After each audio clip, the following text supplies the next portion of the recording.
Nous intervenons pour permettre au peuple libyen de choisir lui-même son destin. Il ne saurait être privé de ses droits par la violence et par la terreur. Vous avez cru à ça? Si oui, eh bien vous n'êtes pas les seuls. Des millions de personnes y ont cru et continuent à croire à ce genre de récits soigneusement construits. On pourrait penser que ce genre de manœuvres politiques sont récentes. Eh bien non. L'art de manipuler les foules a des origines bien plus profondes. Et un homme a compris ça avant tout le monde, un certain Edouard Bernays. Bonjour à tous et bienvenue sur Versatile, la chaîne YouTube dédiée à la polyvalence. Aujourd'hui, on plonge dans une des 4 thématiques au cœur de Versatile, la thématique cultiver son esprit. On va parler de propagande, de manipulation des esprits et de comment s'en protéger. Edouard Bernays est le neveu de Sigmund Freud. Sauf qu'au lieu d'aider les gens à comprendre leurs rêves, Bernays a utilisé la psychanalyse pour une autre mission. Sa mission, convaincre les foules d'acheter, de croire et d'agir comme on leur disait. Il a littéralement écrit le livre sur la manipulation de l'opinion publique. Et je ne vous dis pas ça à la légère. Son livre s'appelle Propaganda. Et pourquoi est-il si important? Parce que Bernays a été le premier à comprendre comment utiliser les émotions des gens pour les amener à faire ce qu'on voulait. Tu veux des exemples? Dans les années 1920, il a travaillé avec l'industrie du tabac qui cherchait à élargir son marché en incitant les femmes à fumer. À l'époque, il était socialement mal vu pour une femme de fumer en public. C'était même considéré comme scandaleux. Mais Bernays a vu une opportunité. Il a transformé la cigarette en symbole de liberté et d'émancipation féminine. Pour ça, il a organisé un coup de pub mémorable. Lors de la célèbre parade de Pâques de 1929 à New York, il a embauché des femmes influentes et élégantes pour marcher en fumant des cigarettes qu'il a renommées « Torches de la liberté ». Ces femmes fumaient fièrement sous le regard des médias qu'il avait lui-même invités. Résultat, les photos et les articles de presse ont fait le tour du pays, créant un lien immédiat entre cigarettes et libération féminine. La stratégie était brillante. Bernays ne vendait plus seulement des cigarettes, il vendait l'idée de liberté.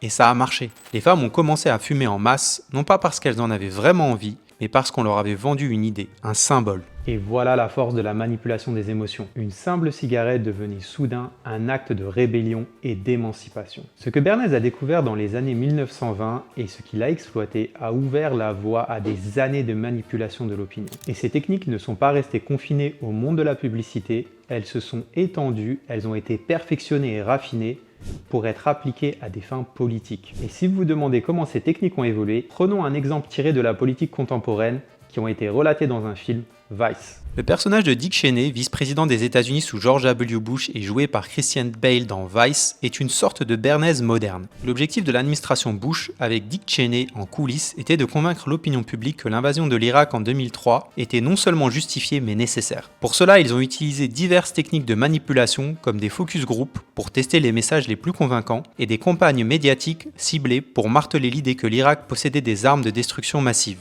Une menace directe pour la sécurité nationale. Cheney et son équipe ont exploité la peur post-11 septembre en liant cette menace imaginaire aux attentats. Grâce à la répétition dans des médias et à l'utilisation de figures d'autorité, ils ont progressivement convaincu une grande partie de l'opinion publique. Résultat, la guerre a été lancée, même sans preuve tangible. Alors, qu'est-ce qui a changé aujourd'hui? Eh bien, si ces techniques de manipulation existent depuis des décennies, elles ont vraiment évolué avec les technologies numériques. Aujourd'hui, on ne parle plus seulement de techniques de désinformation massive, mais de fake news et même de deepfake. Des outils numériques qui peuvent créer des réalités alternatives, sans même que tu t'en rendes compte. Demeure la vraie question.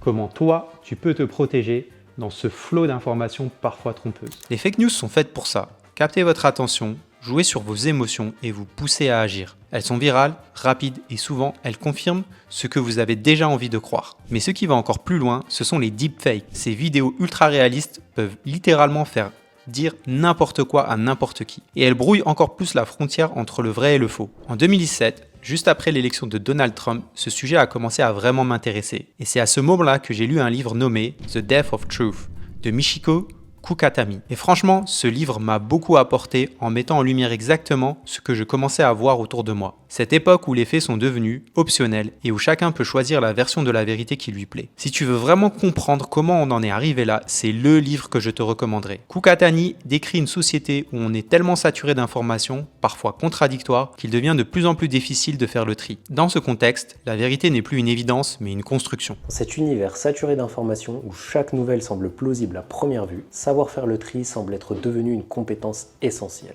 Les opinions, les faits et les titres s'accumulent et il devient vraiment difficile de distinguer ce qui mérite vraiment notre attention. Développer un esprit critique, c'est comme ajuster les lentilles d'un microscope pour faire émerger la clarté dans ce flot d'informations contradictoires. Voici 3 étapes clés pour y parvenir.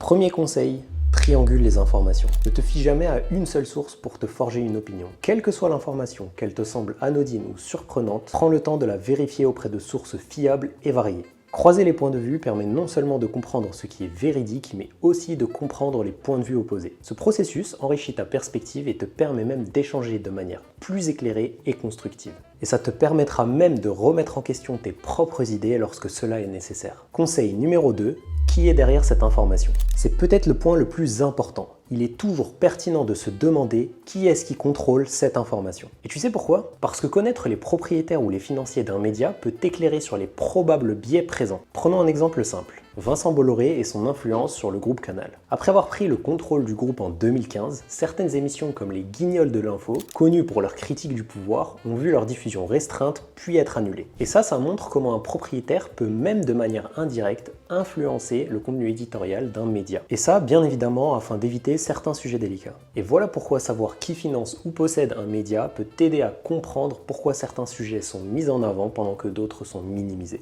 Conseil numéro 3, attention aux bulles de filtre. Les algorithmes des réseaux sociaux sont conçus pour te montrer ce que tu aimes déjà. Ils maintiennent ton engagement en te confortant dans tes croyances et en limitant au maximum ton exposition à des points de vue divergents. C'est ce qu'on appelle une bulle de filtre. Et ça exploite la faculté naturelle de ton cerveau à éviter la contradiction. Et en retour, ça maximise bien évidemment le temps que tu passes sur la plateforme. Et là où ça se connecte avec les 2 précédents conseils, c'est que pour éviter ce biais, il est super important de chercher des sources et des opinions variées. Et ce que tu dois bien comprendre, c'est que ces sources et ces opinions ne doivent pas forcément correspondre à tes croyances. Dans ce cas-là, sortir de ta zone de confort va te permettre 2 choses. Élargir ta compréhension du monde et renforcer ta réflexion critique. Et finalement, ta meilleure arme contre la manipulation, ça sera ton esprit critique. Que ce soit Bernays, Chenet ou les créateurs de fake news, tous comptent sur une chose, notre passivité face aux informations. Mais tu as le pouvoir de changer ça. En vérifiant, en analysant et en prenant du recul, tu peux te réapproprier ta façon de penser et ne plus être un simple consommateur face aux informations que tu reçois. Ces 3 premiers conseils t'ont donné les bases en ce qui concerne l'analyse de ce que tu vois et de ce que tu entends. Mais il y a encore vraiment beaucoup à explorer si tu veux maîtriser les techniques qui te protègent de la désinformation. Alors si toi aussi tu veux aller plus loin et affiner ton esprit critique, n'hésite pas à t'abonner. Quant à moi, je te donne rendez-vous mercredi pour la prochaine vidéo. Et maintenant, lorsque quelqu'un te dit qu'on fait la guerre pour apporter la démocratie dans un pays,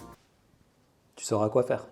Sur versatile.fr, tu auras accès à des contenus exclusifs, des masterclass en direct et une communauté engagée. On prend le temps pour aller bien au-delà des vidéos YouTube en travaillant main dans la main sur les plans d'action les plus concrets. Rejoins-nous sur versatile.fr. Le lien est en description, on n'attend plus que toi.